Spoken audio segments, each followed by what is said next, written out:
বর্ধমানের জামালপুরে বোমা নিষ্ক্রিয় করা হলো। পরিত্যক্ত স্কুল ব্যাগে বোমা উদ্ধার হয়। দামোদরের চরে এই বোমা নিষ্ক্রিয় করা হয়েছে, যে ছবি আপনাদের দেখাচ্ছি। একটি পরিত্যক্ত স্কুল ব্যাগ, সেখানেই পাওয়া যায় বোমা। বর্ধমানের জামালপুরের এই ছবি।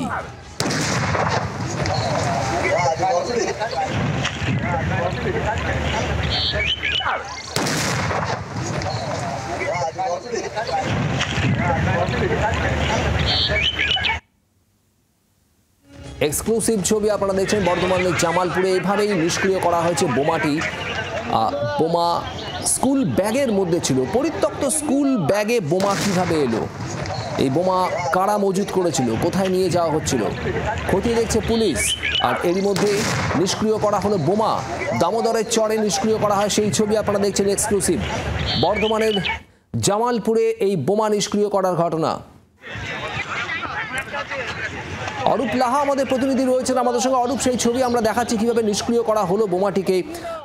রীতিমতো শক্তিশালী বোমা, ছবি দেখেই স্পষ্ট, কিন্তু কিভাবে এই বোমা এলো এখনো পর্যন্ত কি কিছু জানা যাচ্ছে?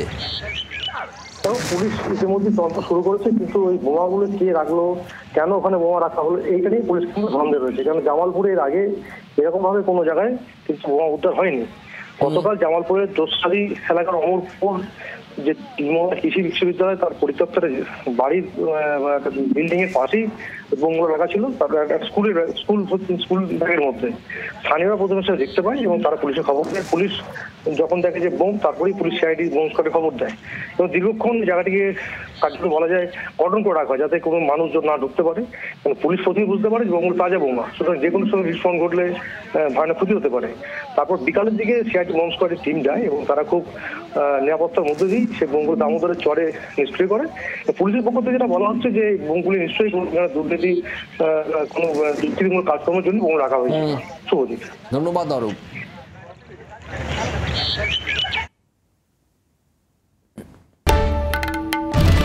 বাংলার আওয়াজ, বাঙালির আবেগ, জি 24 ঘন্টা।